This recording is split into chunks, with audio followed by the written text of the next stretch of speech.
Let's talk to Noa Hoffman, though, political correspondent at The Sun. Today, page 10 in the paper, written by Ashley Armstrong, the business editor. After Trump demolishes USA's diversity industry, will the UK follow suit? This is on the basis that all big American companies now have completely reversed on the idea of DEI, the diversity, equity and inclusion policies that have been the absolute bane of everybody's life for the best part of the last 4 or 5 years. They seem to have got really, really bad. But they've all been done away with. Facebook was first one to fall. All of the big Wall Street banks have gone now. All sorts of places like Google, Facebook, as I say, and you've got, of course, JP Morgan, Goldman Sachs, all the big companies, Accenture. They've all just completely and utterly done away with all of these policies that they've had in place for years, which tells me, Noa, very good morning to you, they can't have actually been that keen on them or believed in them in the first place. Of course they didn't. I mean, it was all just very, very blatant virtue signalling.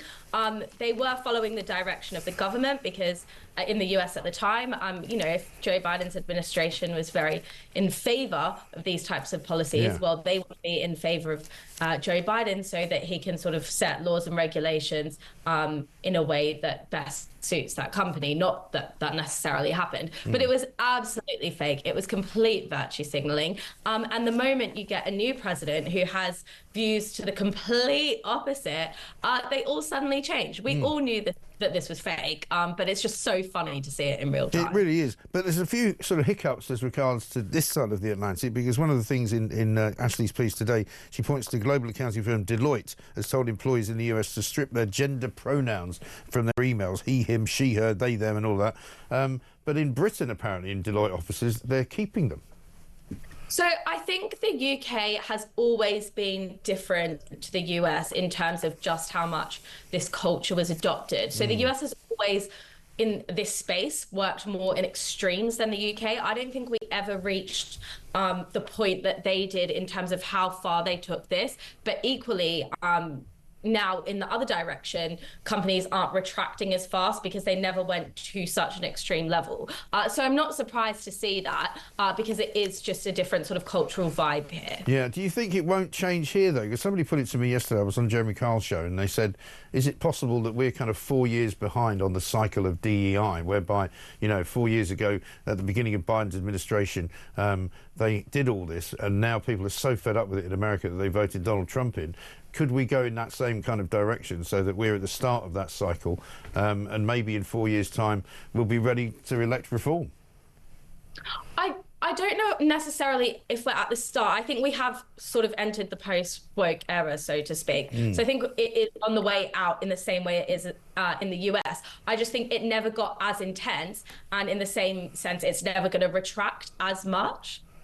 Yeah, very possibly so. I mean, I see Piers Morgan's got a new book coming out with HarperCollins. The last one was, wake up to this wokery madness that we're living in. He's now declaring woke is dead in his book, which I think comes out later on this year. Yeah, and I would agree with that. I think the whole sad thing is, in my opinion at least, and others can have different views, diversity inclusion to begin with is a noble aim, right? Businesses do better when you've got more different people with different ideas. I'm a meritocracy, right? So I believe the best person should have the job regardless of the color of their skin, their religion, their gender, and more variety, the better. But where it gets, out of control and also counterproductive and also anti-business is when it's mandated. And that's what we saw. It was just taken to absolute extremes.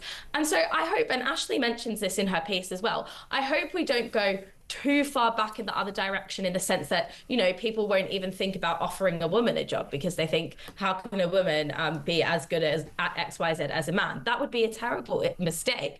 But it has gone so far in the other direction that this backlash is, inevitable. Yeah, I think so. And I think we're surely not anywhere near a place where we wouldn't offer a woman a job.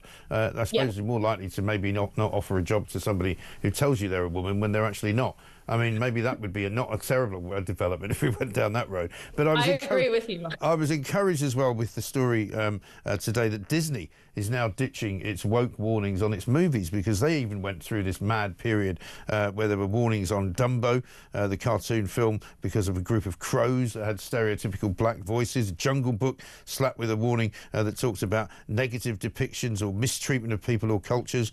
And they said those stereotypes were wrong then and are wrong now. Well, apparently they're not wrong now, because now they've taken the warnings off.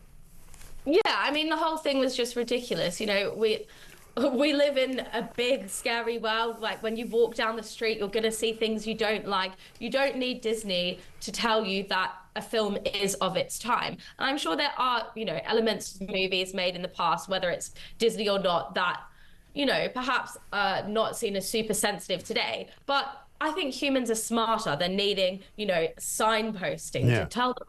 Yeah, exactly right. Everything in a context, I think, is the way we should go. Yeah. Well, I can only look forward to the day that that we get a bit more sort of unwoke, really, to be honest. I mean, wokery is all very well. We've taken some of it. We've gone too far with it, so I think we need to reset it slightly. But good to talk to you, Noa. Thank you very much indeed. Noa Hoffman, political correspondent there at The Sun.